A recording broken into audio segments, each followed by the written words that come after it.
Welcome back muli mga kaibigan sa bagong muling mga balita na ating mapapakinggan at mapapanood dito sa channel ng Bayan, ang Bayang Pinas. Dito, ating matutunghayan ang mga bagay na nangyayari sa ating bansa, partikular na umano sa loob na mismo ng gobyerno at lalong-lalo na dito sa kasalukuyang administrasyon. Ngunit bago ang lahat, kung bago ka pa lamang sa ating channel ay siguraduhin mong ikaw ay mag-subscribe, pindutin ang notification bell at syempre piliin na rin ang all upang lagi kang maging updated sa mga balitang bago, totoo at walang bias.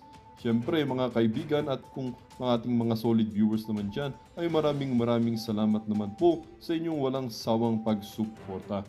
At huwag din pong kalimutang magpakita ng suporta sa ating channel sa pamamagitan ng pag-like at pag-share sa ating mga videos. At syempre mga kaibigan, kung meron ka naman pong hinaing at opinyon, ang ating comment section ay bukas para sa inyong mga opinyon at mga hinaing at kung ano po ang nais nyong sabihin sa ating mga gobyerno upang mabasa na ito. Heto na nga mga kaibigan, atin nang panoorin at pakinggan ang balitang ito.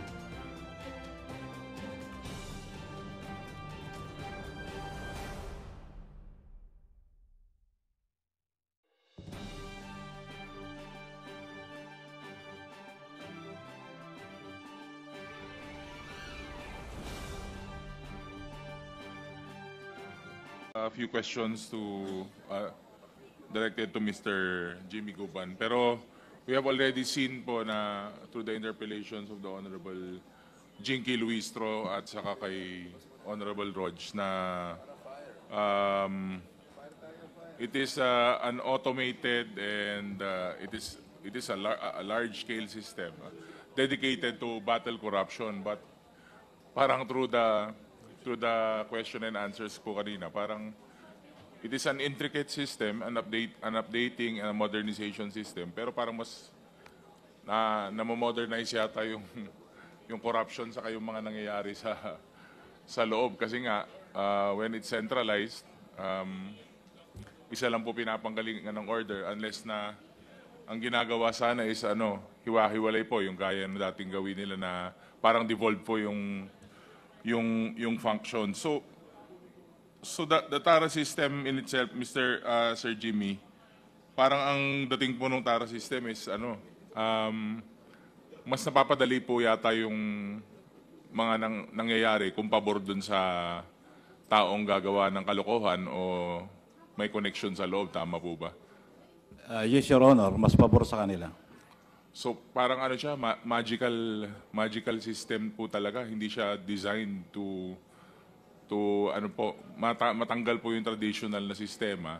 And I would believe na baka pati po itong mga magnetic lifters natin, saka mga x-ray po natin, itong magnetic lifter, yung x-ray, di siyempre, we would speculate na parang magical na rin po itong mga to.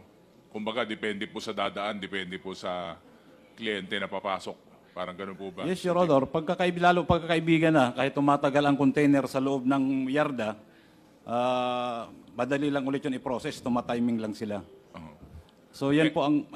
Sige po. Tuloy nyo lang. Yan po, pag dumaan po sa x-ray, pagka-enrolled na, so hindi na masyado bumubukas yung x-ray. Binibilang na lang. I'm doing this for a change, Your Honor, for reformation. Because I'm very thankful that the Honorable Commissioner has also admitted that there was really corruption. For a change, Your Honor, and for reformation, ang TARA po ay automatic. Pag hindi ka enrolled, nahihirapan ang processor dahil naiipit minsan ang dokumento, natatagalan mailabas. Imbis na 2 days, 3 days, inaabot ng weeks, inaabot ng months. So kung enrolled ka ho sa lahat ng offices na dadaanan, and even I'm sure, kahit pa paano pinadadalhan din po ang legal. So, Your Honor, that is the truth. I experienced that already. I have so many friends from legal. Kayang baguhin na po natin ngayon. Mawawala po yun pag isa lang ang opisina talaga tumanggi. Pag ang legal tumanggi, Your Honor, ipapuputol ko yung ulo ko. Pag nagdesisyon sila na walang lagay. Pag nandun sa kanilang dokumento. Now, that is a very big problem, Your Honor. If we want to clean the custom, let's all clean from head down the line. Dahil kung isa lang po ang unit na magkiklin, hindi po mangyayari. At hindi po yun mangyayari kung walang blessing, the Honorable Commissioner. Dahil bingi-bingihan pero nandoon sa likod ang kanyang kolektor. Hindi akin yan. Kanila yan. So, Your Honor, that is based on my personal experience for about 27 years in intelligence, Your Honor. And Mr. Chair, no, to manifest lang, I'm sure meron pa rin pong mga ganitong problema na existing right now with the interpellations of our chairman kanina. Sir Jimmy, would it be safe to assume na kung wala po kayo dun sa sistema na yon, sa TARA system na yon, ibig sabihin automatic listado na kayo na madidelis, yung mga part na kayo ng mga smuggler, if you're not willing to cooperate and be part of that so-called intricate na system po? Madidelay po yung proseso, Your Honor, yung dokumento mo. Or baka mamaya, mawawala pa kahit nakalads ka na, kahit computerized ngayon eh. Kung halimbawa 1,000, Your Honor, maano ko rin po kanina yung 2.5 na kinumpute ng dalawang kagalang-galang na commissioner po. Hindi po itong 2.5 times 2,000. Ang bawat port po about 8 or 10,000 containers dyan ang lumalabas daily. So yung nakatara dyan sa about 6,000. Yung Green Lane, Super Green Lane, kahit multinational yan, in fact, nagbibigay pa yung mga facilitator niyan eh. So yung TARA system po, it's about not only 27 billion, it's about 100 billion. So doon lang po yung sa isang port. Eh pag ang port pa po ng Manila International Container Port, Subic, Batangas, Davao, Cebu. So ilang ports po yun araw-araw na nawawala. That's for about 100,000 dapat po yan, Your Honor. Ang kwintadas po niyan mula sa taas pababa, it's more than 100,000, not only 30,000. 10,000, maybe sa isang unit lang yun, o sa unit lang namin yun sa CIS. Unit ng police. Mas worse, pagka ang examiner appraiser. Then of course, the office of the commissioner and the office of the district collector. So kung yun po ay mawawala, magiging malinis, mapiprevent po natin ang precursors ng droga, mapiprevent po natin yung illegal importation mismo ng droga, din makakatulong po sa ekonomiya. In fact, pag maganda po ang management ng custom, kahit po dollar salting, matitrace natin, then economically will improve, Your Honors, including the agricultural products, wala pong mawawala pag wala po yung TARA. Dahil may dagdag ko po, yung import commodity clearance ay nanggagaling po yun sa ibang agency, government agency concern. Pag mayroon na po noon, nandun na po ang bilangan ng TARA. Para po makapag-import, halimbawa bigas, bibigyan ng BPI, baril, bibigyan ng PNP. So lahat po yun kasi, all it involves money pagdating po sa customs. Sana po mawala. Yung nga po, Mr. Che, no, we can clearly see na dito po lifeblood po kasi itong parang part of the big lifeblood of our economy, itong mga ports natin, saka yung mga pumapasok, saka lumalabas. No? And Sir Jimmy, talagang based sa mga nasabi niyo po, no, talagang maniniwala ka talaga na did modernization help or hanggat may mga kamay po dyan sa likod na pumipindot ng go signal, kahit anong klase pong sistema, kaya mong palusutan dito sa ating mga ports, saka sa ating customs. Tama po ba yun, Sir Jimmy? Would you agree? Yes, Your Honor. Pero nakakapag-abot lang tayo ng international standard. Pero yung corruption po, hindi po nalilisen because of that modernization. Ang kailangan po doon, hindi malaman ng examiner at saka ng empleyado kung kanino yung kargamento. Hindi po ma-identify ang container na ito kay Juan de la Cruz. Ang kailangan po doon yung accreditation, yung account management office, yung office na yon ay dapat po sigurado na yung mga incorporator, no, SEC-registered company ay siguradong tama, hindi po bogus. Kasi wala pong makakasuhan dahil from AMO, napaka-importante, doon pa lang po ay bogus na yung mga tao. So lahat po ng dokumento, kung yun ay itatama yung warehouse, itatama po yung address, wala pong makakalusot na smuggling. Ngayon, pagdating po sa import permit, manggagaling po yun kung saan concerned agency. So mawawala po yun. Now, ang kailangan po, hindi alam yung amo ng examiner at hindi rin alam ng examiner kung kaninong consignee para po mawala yung tarahan nila, gulo. Then at the same time, Your Honor, the examiner must be reassigned 2 or 3 months from the Port of Manila to Port of Batangas, the other ports, para hindi po ma-identify kung anong produkto ang meron doon. Your Honor, there must also be a pre-inspection coming from the port of origin. Kasi hindi naman po yan makakalusot eh. Doon po sa bill of lading, yan ang kontrata ng importer, exporter. Nandun na po yung goods. Pag nagkamali po doon sa pagdeklara, ibig sabihin may kasabwat galing sa port of origin. Your Honor, the same with my case in the case of Mr. Taguba. Galing po sa port of origin, alam na yun kung sino nun ang nag-export. So, hindi po makakalusot ang smuggling, Your Honor. Pag mayroong pre-inspection representative, lalo na po kung mayroon din ang government ng particular bansa or country na mag-certify na yun ay tama, na importation, tama ang deklarasyon. At hindi po alam ng examiner at ang intelligence operative ng police, kahit po ang deputy commissioner, isa lang po dapat ang nakakaalam sa concerned product, kung ano ang product. And again, Your Honor, doon po sa AMO, nandoon po yung importable materials. Kung ano po yung naka-accredit sa AMO, Account Management Office, yun lang dapat ang import. Kasi nakalagay po yun doon bago po aprobahan ng AMO. Kung ang AMO po ay under ng intelligence or under ng Office of the Commissioner, dapat po nire-review. Yung po ba na ini-import ng isang consignee ay nandoon sa inaprobahan according doon sa AMO accreditation. If it is not, wala po doon, Your Honor, ay dapat wag na ipayagan. Kahit to general merchandise. Pag nag-i-inspect po ako niya, pinal-define ko kung anong klaseng general merchandise.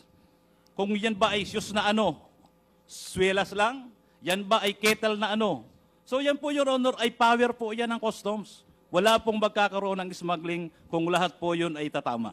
Thank you, Your Honor. So with that statement, Mr. Chair, Ginong Jimmy, nung paparating na po yung shipment na from Indonesia is, siyempre alam na po nung incoming na may shabu po yung shipment na yun. Tama po ba?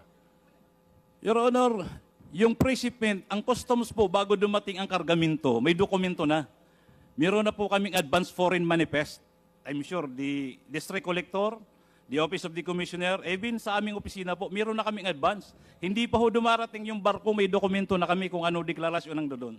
So pagka declared po, hindi malalaman.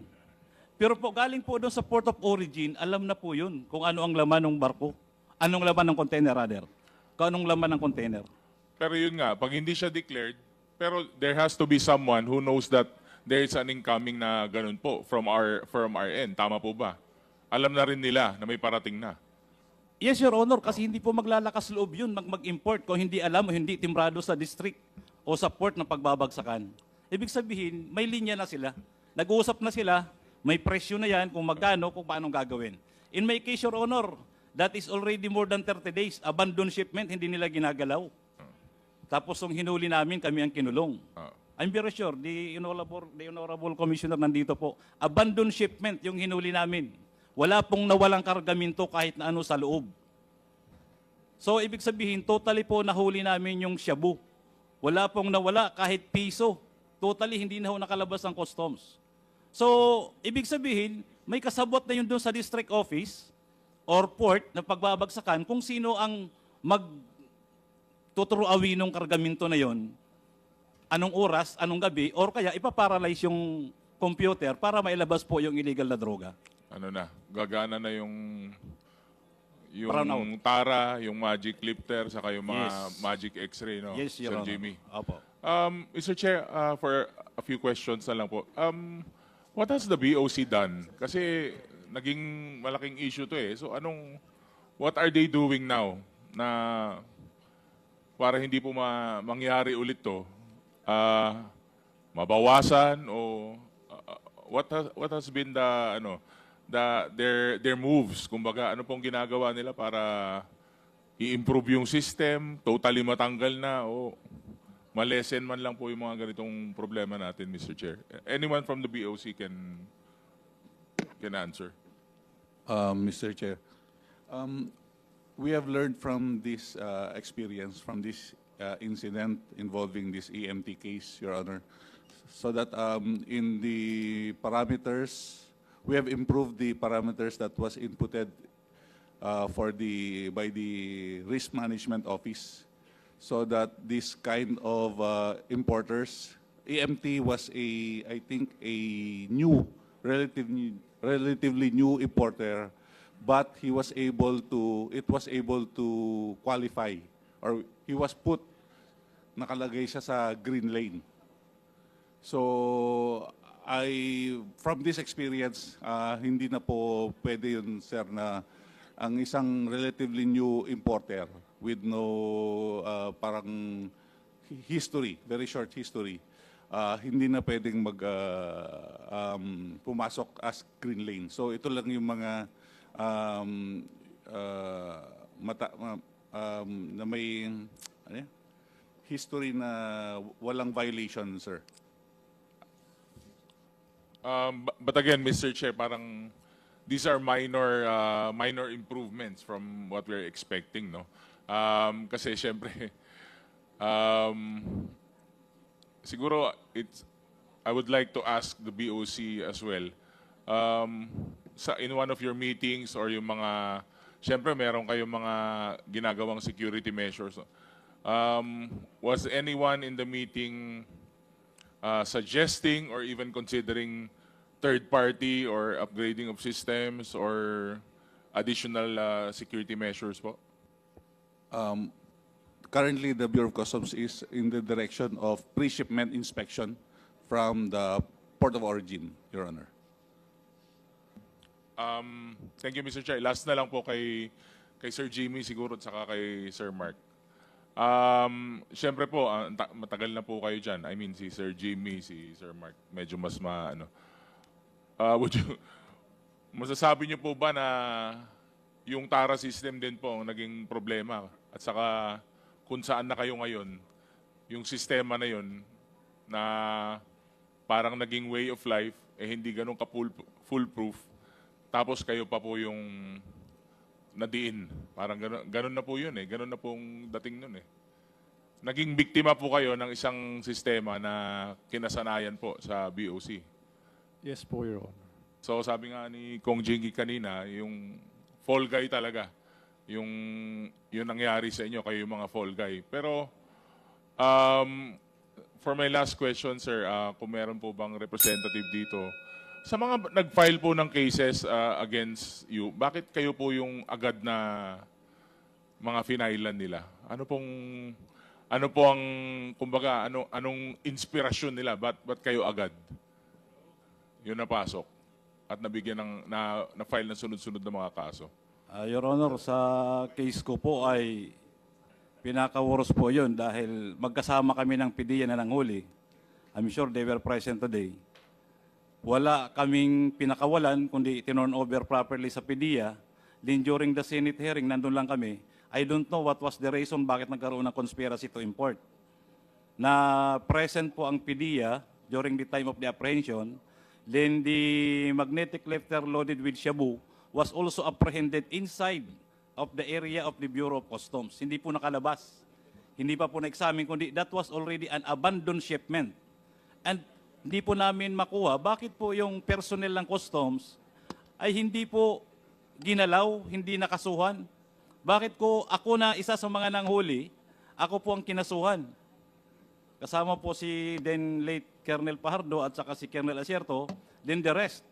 Ang pinaka-worst pa po noon, may umadmit pa kung sino ang may-ari ng kargamento na hinuli namin na nawawala hanggang ngayon. Hindi na makita. It was presented in the Senate. Then after na may present sa Senate, nawala yung umamin na kanya yung consignee, siya ang may-ari ng consignee. So ako na po ang hinabol ng hinabol nung dating administrasyon. And hopefully, Your Honor, we be given right and proper justice. Follow-up na lang po, Mr. Chair. Sir Jimmy, what are you expecting from all of these hearings? Kaya si Sir Mark, may expectation pa po ba kayo? O siyempre, naisiwalat nyo na po yung mga statements, yung mga kailangan yung sabihin through your affidavits. Is there still hope? Meron pa po ba kayong ine-expect na mangyari po dito sa mga hearings natin? Thank you, Your Honor. Of course, Your Honor, we are expecting a speedy trial of our case, especially in my case that I am on appeal. Then at the same time sana, Your Honor, pairalin po yung tama na batas, rule of law. Huwag naman po sana yung impluensya. Dahil nakitang-kita naman po kahit na hindi pa po abogado, hindi masyadong marunong sa legal, nandoon po yung katunayan na wala po kaming ginawa kundi hulihin lang ang illegal na droga sa loob mismo ng customs at wala pong nawawala. Thank you po. Thank you. Thank you, Mr. Chair. Thank you, Congressman Ortega. Now we proceed with Congressman Rog Gutierrez. You have 10 minutes. Thank you, Mr. Chair. Mr. Chair, kanina na tanong na rin naman po ni our fellow colleagues here, including si Congressman Luistro, most of the questions that we had, mostly we wanted to focus on yung TARA system, and nabanggit naman ni Mr. Mark Taguba, as confirmed by Commissioner Faldon, so far what we have known. Just some points po, no, just to corroborate siguro, I'd like to direct some questions to Mr. Guban, if the committee would hear it. So, Mr. Guban, through the Honorable Chairman, matanong lang po, no, you too have had an experience in this TARA system. You have insights po, tama po ba? Yes, Your Honor, Mr. Chair. And this is stemming from your experience as, I believe you were an intel officer po ba? Or ano po yung position niyo dati? I am an intelligence officer, Your Honor. Opo. Just to give us a brighter idea, kasi alam naman po natin, in general terms, yung TARA system would be a way by means yung ating mga brokers, mga importers would collude with, allegedly, with public officers in the customs to bring in goods illegally, either through, I think there's technical smuggling and actual smuggling po, no? These are the usual crimes that would be associated with the TARA system. But I'd just like to ask po, no? Because sa amin po, for example, hindi naman po kami from that industry. We don't understand po yung structure. Yung Bureau of Customs is generally, that's a national body po, no? Pero do we operate like our other agencies na by region po ito? Or ano po yung structure ng BOC? Yes, Your Honor, by district. Like, for District. example, Your Honor, we have the different districts in Batangas Port, Subic, Davao, Cebu. Then in Manila, we have 2 ports, the Manila North Harbor and the South Harbor. So, Mr. Guban, sorry, makat lang po. No? So, generally, ang agencies po natin, kasi nalalaman natin, for example, when we're talking about DepEd, when we're talking about DOLE, it's geographical po, no? Based on regions, generally, ang ating division. We lump cities and municipalities into provinces, provinces into regions, and regions into the national whole. Pagdating po sa customs, it does not follow yung ating municipalities and city structure po, no? It's depending on the port. Depending on the port, Your Honor. Not exactly the geographical situation, Your Honor. Okay, so ang pinaka-basic structure natin would be district. The port District, Your Honor. Port And district. we're only talking of seaports po ba? Hindi po kasama yung mga airport? Kasama or- po yung airport, Your Honor. International Airport in Clark, Cebu, Mactan International Airport, then, of course, the NAIA. Okay, and I'm sure our current representative from Customs can confirm naman po, no? This is just general knowledge, tama po? That's correct, Your Honor. So we have districts, collectors district, ano po yung tawag natin dito? District Collector, Your Honor. The District- head of office, Your Honor, on that particular district ay collector, District Collector, Your Honor. The pinaka-basic structure will be yung port, yung districts natin, and then you have the district collector, which is the head. And they report, meron bang regional, meron bang by Luzon, Visayas, Mindanao, or straight to the Bureau?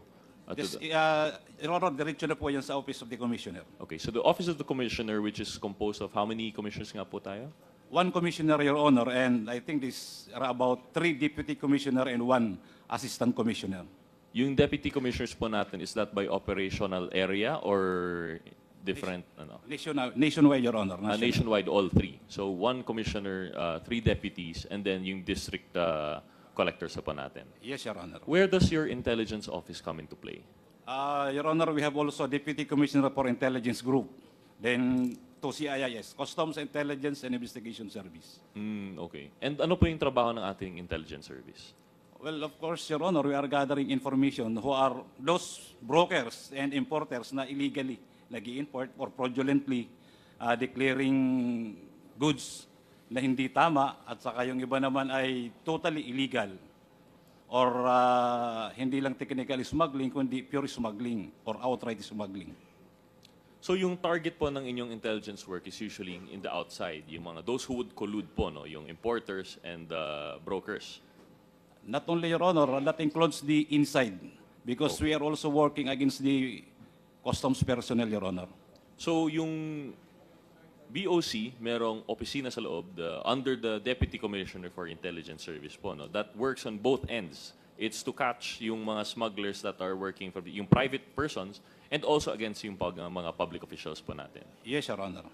And nabanggit po kanina nung ating legal officer po, no? Of course, the legal office would be more on the, in the name, legal side po, no? Pero sabi niya, tama po ba, Mr. Legal Officer of the BOC, na you mentioned wala kayong administrative case that you're aware of regarding yung TARA system? Yes, Your Honor. Even in the Sandigan, wala po tayong mga cases that you're not aware of, mga cases filed against Bureau of Customs?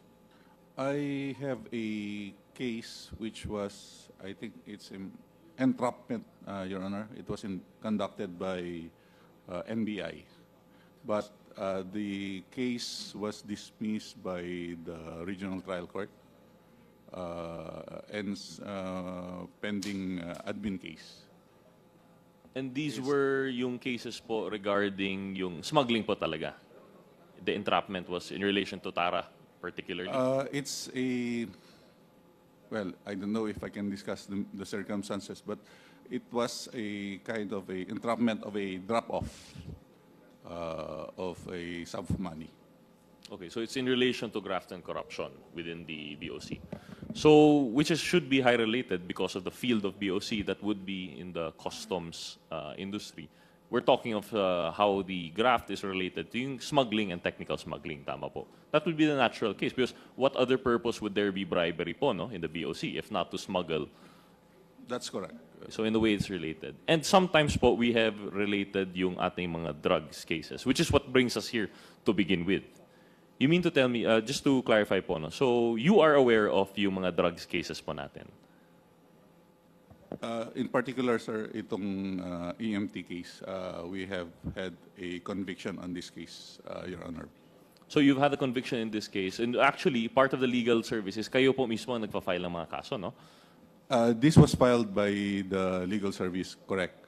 And yeah, this has been, we have obtained a conviction on this case, but still under appeal.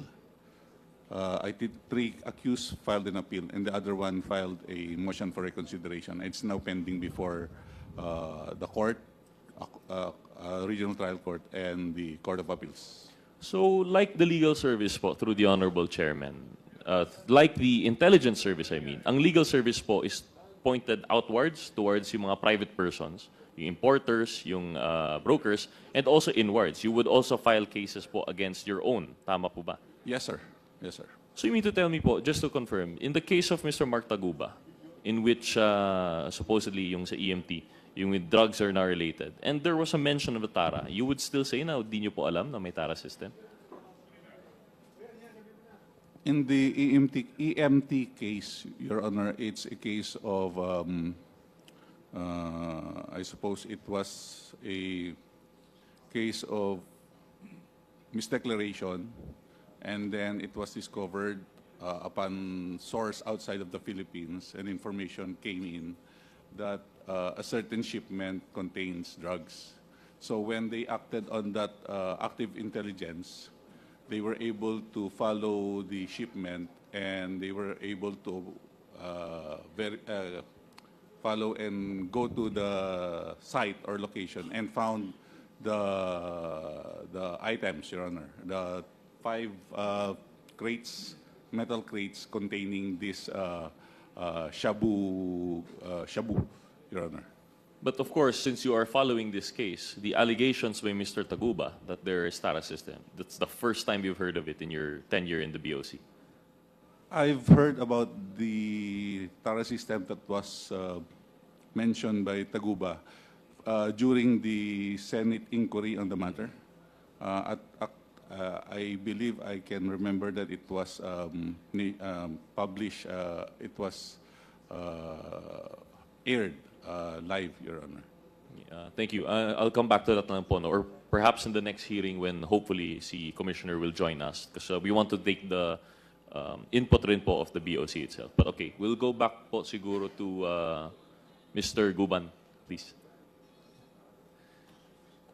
With the indulgence of Chairman Acop. Mr. Guban, So going back to the question po, no, I just wanted to confirm kasi po with legal, yung ano yung organizational structure po nila. And like the intelligence service, they focus both on the outside and inside the BOC. And sa inyo naman po, intelligence service, and you were serving under, is this directly under the Deputy Commissioner for Intelligence? The CIS Director, Your Honor. Kami CIS mga Director. personnel po, Director po ang nakaka-under sa amin directly. And you operate nationwide po, or are you assigned per district? Per district also, Your Honors.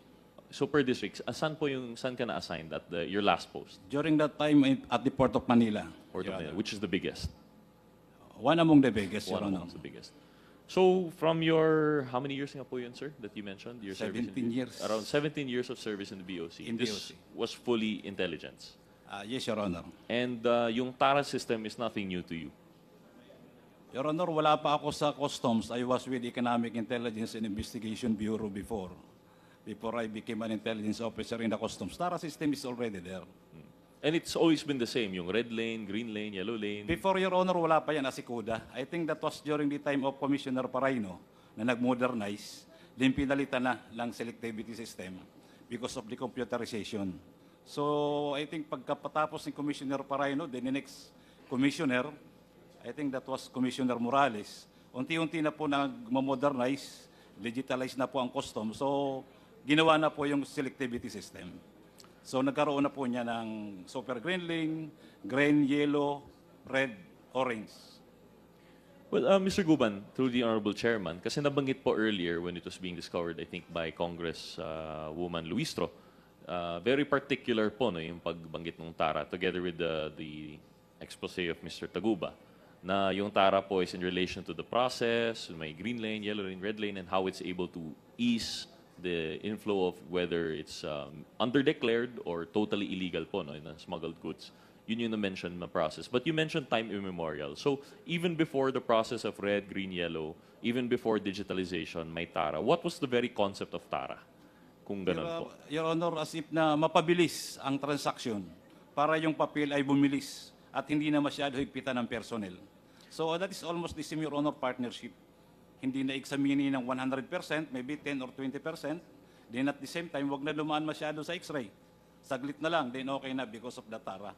Then that is also the time, Your Honor, na hindi mo na ngayon madidetect kung ano ang laman ng container, kung ano ang nasa loob. Kahit na anong indeklara nila, baliwala na po sa mga empleyado ng custom dahil connected or may TARA na. So may per container na.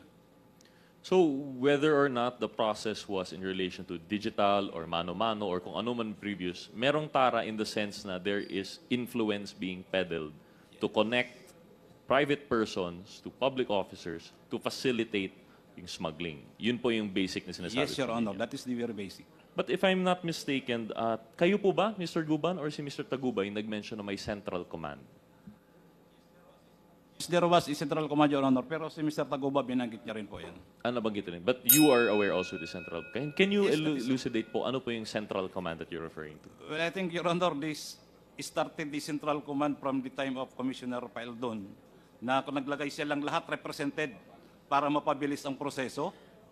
I'm not mistaken, I'm sorry, Your Honor. Pero doon po yung nag-central command na sila ang nagbibigay ng go signal to all the districts, including our offices, different offices, kung mali or hahabulin ng container o hindi. Then that was also the experience of Mark Taguba. So it's not innately wrong. Yung central command pala is just a structural thing. That was already part of the structure, Your Honor. Okay, it's a structural thing, but it's the exposure to TARA which lends it to The most abuse. expensive, Your Honor, because it will not be done. Ang TARA doon sa Central Command, if there is no clearance from the higher officer, they will never impose any single centavo there if those people within that command does not have an approval, Your Honor. And maybe just a quick confirmation from Commissioner Faildon that this is the same finding that you've had despite during your tenure? Yes, Your Honor. We created Central Command to facilitate the processing of, that's one reason, the processing of, for trade facilitation. Number two is, because nalaman ko nga na mayroong TARA system. And every port have their own activity there. That's why the command system is the one who issues yung alert. And the representative of that command center is from the different, there are 6 deputy commissioners. So hindi po siya 3, 6 po siya. So these are the experts, these are our technocrats who are homegrown there, understands the nitty-gritties of importation. They have representative in that command center. And this is headed by Deputy Commissioner Gambala at that time. This was also subject to some court litigation filed by some of the importers, but it was dismissed. In fact, it was also reinstated by one of the succeeding commissioner because it was really good. Kasi ang hirap, 38 ports, kanya-kanyang alert sila eh. We do not want to burden the importation of commodities. That's why the purpose of that CENTCOM, Central Command, is to centralize the issuances of pag i-hold mo yung isang commodity. Kasi that is where the corruption starts. I-alert ka nila and then maglalagay ka para i-release. So we put that purposely to facilitate the trade. Nawala na yung kanya-kanya silang turf. So those representatives coming from the different 6 deputy commissioners' office come up with a collegial decision whether this commodity will be alerted or not. So it is a collegial body. It is also organized to stop the TARA system, whether it become effective or not. That is why we have several apprehensions like the Mighty, who later on we file a case. Nanalo nga po tayo ng 33 billion. We have apprehended several yacht. May aeroplano pa kaming. So those are the result of that. But some importers did not like it because siyempre tatamaan ka kung meron kang nitty-gritties na ginagawa. So it's really the two sides of the coin. Who is nagsasabi ng totoo dito? So I leave it to your judgment whether it is. Yes, there was a case filed against it, but it was dismissed. The court find it legal and within the authority of the commissioner to put that up. That's why one of my successors instated it later on. Yeah, they called it operation center, but it functions the same. So I don't see it as something that is being projected by other sectors. It was really there to facilitate the trade and to curb the TARA system, Your Honor. Thank you, former Commissioner. So just to clarify po, no, in your opinion, the creation of this operational center was to fight a parang decentralized TARA within yung mga district. Yes, Your Honor, we did not just create that. During my time, we put CCTVs nationwide in all the ports. So we have eyes on all the ports and all the offices. That's why many people do not like it. In fact, there were hundreds of officials na nahuli namin through that system. Dahil nakatuto kami. And we filed cases, may na-dismiss, meron captain ng customs police, nahuli namin dyan sa Tara-Tara na yan, and was filed a case, dismissed. So it was doing good when I was the one running it. That's why may mga umayaw dun sa sistema kasi nabago eh. Yung little turf nila in every port, nawala yon. So we removed their power to issue alert. Kasi yan ang nag-uumpisa yan, i-alert kita pag di ka magbigay. So tinanggal po namin yun, naging centralized siya. Thank you, Commissioner. So at least we got your opinion na it was to combat yung mga little TARA systems nationwide. However, the allegation, I believe, of if it was Mr. Guban or Mr. Taguba is that naging central na rin po yung TARA. Dahil may central command, it became a smaller world where these are the only people whose palms you had to grease. Allegedly po, no? But I understand where you're coming from po, Commissioner. So with that said po, no? So we have now, although the structure is supposedly by district, naging centralized na po ito. And it reminds me of a statement that you made, Mr. Guban, yung may tinatawag kang mafia that would control the BOC. And you stand by that allegation po ba? Yes, Your Honor. And you mentioned earlier that you've served 17 years in the BOC. And TARA system has always existed. So this mafia has always existed? Yes, Your Honor. Yes, Your Honor. But this mafia would be composed of which personalities po ba? Well, different. That was during the time of the administration of the past administration, Your Honor, that there was a Davao Mafia. Yes, you mentioned particularly the Davao Mafia. Yes, And at Your the Honor. time, you mentioned both officials, private persons, and there were importers that were participating. Although, yung focus niyo po was mostly on yung public officials po, no? Public officials and private, Your Honor, because they are, sila po ang in fact, hindi yung commissioner ang nagko-control, but the Davao Mafia ang nagko-control ng customs during that time, Your Honor. Paano po yun nangyayari? If I understand the head of the BOC would be the commissioner po, or at least the deputy commissioners, how could you say that a mafia controls the BOC? There were calls na tumatawag. According to our reports, may tawag from the Davao to the commissioner, then the commissioner down the line pababa po. But, sige po, so you're focusing mostly on the Davao Mafia. But you mentioned also that since time immemorial, before your 17 years, meron ng Tara. And it seems to be that what you are saying is yung Tara and the Mafia are closely linked. So even before this previous administration, may Mafia rin po ba? Inside of the customs, Your Honor, there is a group of syndicate people, Your Honor, na talaga nag-influence pagdating dyan sa Tara system. So nagbago lang in the latest, in the past administration kasi the Mafia was now outside. Different, Your Honor, yun. Yung iba yung before ng administrasyon. Ngayon naman, Honor, kung sino po ang nakalagay doon, from the commissioner down, hindi po mawawalang Tara pag hindi inaaprobahan galing sa taas. But in either case, this is a case of influence peddling. Yes, Your Honor. Whether sa loob man, in the case of the mafia that existed prior to the last administration, or a hybrid in which public officers in the BOC and yung sa Davao Mafia, it's all about influence peddling to facilitate the smuggling. Yes, Your Honor, that is all about influence peddling. Siguro po, Mr. Chair, I'd have further questions for the BOC mismo. I'd like to reserve it siguro po for when Commissioner Rubio